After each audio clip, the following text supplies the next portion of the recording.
Eh bien bonsoir à tous ces amis, supporters, supportrices parisiens, parisiennes, supporters, supportrices d'autres clubs, amoureux, amoureuses du football, bienvenue à vous. Les amis, écoutez, j'ai le plaisir de vous retrouver pour une petite vidéo.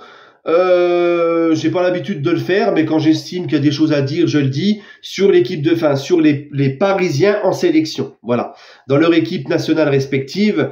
Donc voilà, on va récapituler déjà les résultats. On va parler, bien sûr, comme le titre l'indique, de Gonzalo Ramos, Kangin Lee et Mbappé qui s'éclatent avec la sélection, avec leur sélection, d'accord. On va récapituler les résultats. L'équipe de France qui se qualifie pour l'Euro, qui s'impose 2-1 aux Pays-Bas, avec un doublé de Kiki. La Corée qui s'impose aussi. Le Brésil de Marquinhos, l'Uruguay d'Ugarte et le Maroc d'Imal Maghrib de Hakimi qui font match nul, en espérant que le Maroc gagnera la prochaine CAN, au mois de janvier. On a hâte, d'accord. Le Portugal qui s'impose 3-2 avec un but de Ramos, et félicitations aux Portugais qui se qualifient pour l'Euro. L'Espagne, eux, bon, ils jouent ce soir, on verra. Et Fabian Ruiz est annoncé titulaire. Et aussi l'Italie qui s'est imposée 4-0 face à Malte. L'Italie qui n'est encore pas, contrairement à la France et au Portugal, qui n'est pas encore qualifiée, loin de là, hein, pour l'Euro. Et j'espère vraiment, j'en profite juste pour dire que j'espère vraiment de tout cœur que l'Italie se qualifiera pour l'Euro. Pour la simple et bonne raison que l'Italie, ça fait déjà 2 Coupes du Monde de suite qu'ils loupent. C'est eux qui ont gagné le dernier Euro où ils avaient été vraiment très beaux à voir. Donc ça m'embêterait vraiment que l'Italie ne se qualifie pas pour l'Euro. Parce que je dis toujours que pour avoir une grande compétition internationale, il faut les grandes équipes internationales. Il faut les grosses équipes, les grosses nations du football. Et l'Italie en est une. D'accord? Donc j'espère vraiment que l'Italie va se qualifier pour l'Euro. Voilà. J'aimerais aussi avoir une petite dédicace pour Barcola et Zahir Emery, qui ont gagné avec l'équipe de France Espoir. 3/3 avec Thierry Henry. Petite parenthèse France Espoir. Thierry Henry a revivifié, a rallumé l'âme. A rallumé la flamme, pardon, a remis une âme dans cette équipe de France Espoir. Ça faisait des années qu'on voyait que l'équipe de France Espoir, il n'y avait pas d'envie, il n'y avait pas d'âme, il n'y avait pas de cœur. Les joueurs de l'équipe de France Espoir, t'as l'impression qu'ils étaient là comme une voix de garage, en attendant de jouer, d'être appelés par Deschamps et de jouer dans l'équipe de France A. Tu vois, ils étaient pas extraordinaires. Et Thierry Henry, il a ravivé cette flamme-là. Il a redonné une âme à cette équipe de France Espoir, de l'envie à ces petits jeunes, et ça, c'est un grand plaisir. Vraiment. 3/3 pour Henry. Zahir Emery, capitaine de l'équipe de France Espoir. C'est une fierté pour nous, supporters du Paris Saint-Germain. Les gars, c'est une fierté, capitale de la France, club de la capitale française, d'avoir le capitaine de l'équipe de France Espoir et le capitaine de l'équipe de France A, Kylian Mbappé, dans notre équipe. Hein, voilà. Bref, les amis, on va commencer par Gonzalo Ramos. Gonzalo Ramos a été le seul Parisien à avoir joué avec le Portugal. Vitinha et Danilo, je crois, n'ont pas joué contre la Slovaquie. Gonzalo Ramos a joué et il a marqué. Et Gonzalo Ramos, pourquoi je voulais en parler? Parce que Gonzalo Ramos, plus le temps passe, plus il s'affirme en tant que titulaire avec le Portugal et il marque, tu vois. Donc, il est en train de bien se lancer au niveau international avec la sélection. Il a encore marqué, il prend la confiance, c'est bien, de l'expérience, de la confiance. En plus, ça ne peut pas lui faire de mal d'être aux côtés de Cristiano dans une attaque à 2, comme il a joué contre la Slovaquie. Donc, très content pour lui. En espérant maintenant que Gonzalo Ramos lance vraiment, revienne au PSG avec un peu plus de confiance. Parce que Gonzalo Ramos, ses amis, depuis qu'il est au PSG, c'est pour ça que je parle de lui là, je suis content qu'il ait marqué, parce que depuis qu'il est au PSG, Gonzalo Ramos, mis à part son doublé contre Marseille qui nous a fait kiffer, je le trouve un petit peu techniquement très limité. Alors je sais pas si c'est un temps d'adaptation ou s'il est vraiment limité techniquement comme ça, mais je trouve que Ramos, voilà, dans les combinaisons, le jeu en une touche, dans les petits espaces, il en perd beaucoup de ballons. Hein, et il a été parfois très souvent maladroit aussi devant les buts. Il en a loupé des grosses occasions avec le PSG. Donc peut-être que c'est un manque de confiance, il lui faut un temps d'adaptation, je ne sais pas. Mais en tout cas, avec le Portugal, c'est bien. Il acquiert de la confiance, c'est très bien. Mais attention, Ramos, quand il n'a pas le ballon, le pressing, les efforts défensifs, peser sur une défense, courir, faire les efforts, ça, on n'a rien à lui reprocher. Donc je suis très content pour lui qu'il ait marqué ce but en espérant qu'il revienne avec un peu plus de confiance. Je vais parler maintenant de Kangin Lee, les amis. Kangin Lee, les gars, il vient de gagner les Jeux asiatiques avec la Corée. D'accord? C'est pour ça que le PSG l'a laissé partir.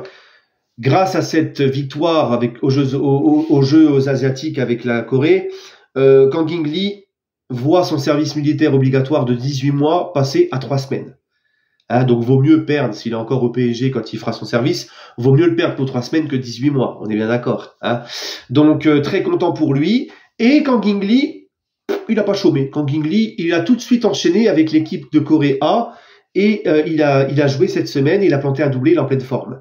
Il a marqué un très beau coup franc. Et pourquoi je suis content? Parce que Kang In Lee, c'est vraiment un de mes chouchous, je vous l'ai toujours dit. Des fois, déjà quand il est arrivé, j'avais loué ses qualités, notamment sur les coups de pied arrêtés, donc il te marque un très beau coup franc. Et Kang In Lee, les amis, en fait, quand il est arrivé au PSG, il n'a pas eu le temps d'enchaîner, en fait, parce qu'il a été très vite blessé dès le premier match de préparation. Il est arrivé les 2 premières journées contre Toulouse et Lorient. Il venait de reprendre, donc il a pas eu une préparation vraiment adéquate, parce qu'il a été blessé tout au long de la prépa. Donc forcément, il n'était pas prêt les premières journées. Ensuite, il a eu une petite rechute. Et il a juste fait une entrée contre Dortmund au milieu de terrain où il nous avait fait vraiment du bien au milieu, rappelez-vous, contre Dortmund.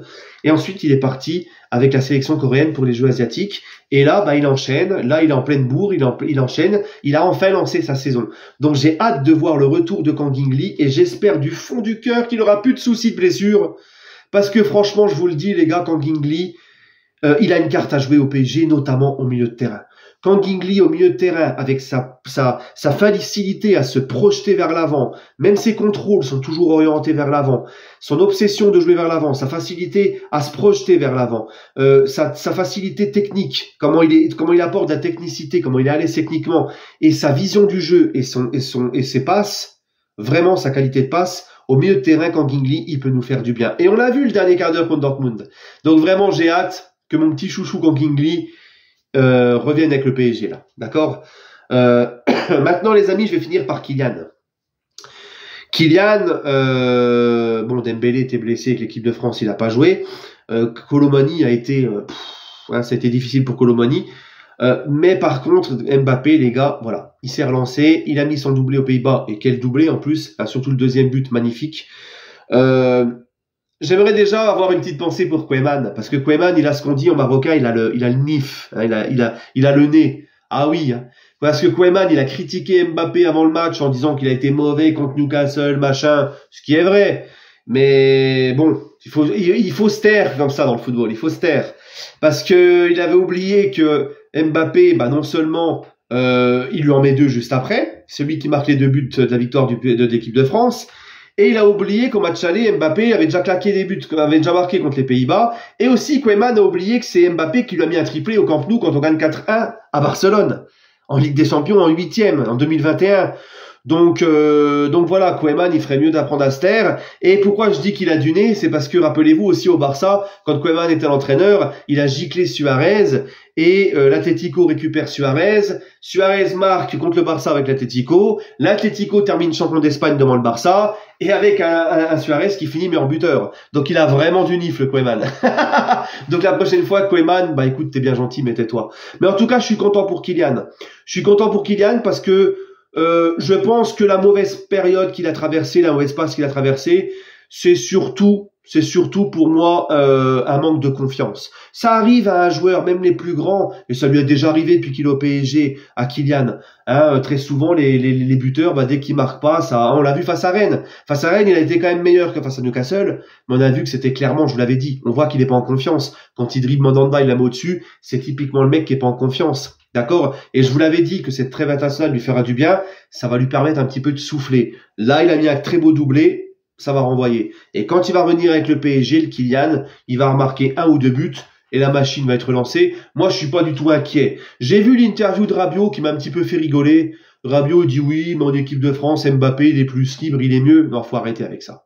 Faut arrêter. Hein? Messi est parti. Neymar est parti, il est sur son côté, on le voit en plus bouger un peu partout, pas mal décroché, il a autant de liberté que Luis Enrique qu'avec Deschamps, il joue dans le même système, et il a enfin son 9 pivot qu'il a tant réclamé. Donc qu'on arrête de me dire qu'en équipe de France il est plus à l'aise qu'au PSG, là faut arrêter. Hein, au bout d'un moment faut arrêter, d'accord? Non, c'est une question de confiance, je suis persuadé qu'avec le PSG, il va reprendre la confiance avec l'équipe de France, et quand il va revenir avec le PSG, comme je vous l'ai dit, 1 ou 2 petits buts et ça va replanter. Je suis pas inquiet. Voilà. En tout cas, je suis content pour lui. Voilà. Bref, les amis, écoutez, Donnez-moi votre avis en commentaire. C'était mon petit... J'avais besoin d'en parler de tout ça. Voilà. Et en espérant, bien sûr, parce qu'il reste encore des matchs, en espérant que ceux que j'ai cités vont encore engranger encore plus de confiance et que, bien évidemment, qu'on n'ait pas de blessure. Voilà, qu'on n'ait pas de blessure, parce qu'il y a un joueur qui nous fait du bien et qui nous manque aussi, qui s'était blessé lors de la première trêve, qu'on n'a pas encore revu, c'est Asensio. Donc j'espère qu'il n'y aura pas d'autres blessures là encore dans cette trêve internationale. Prenez soin de vous les amis, et allez Paris.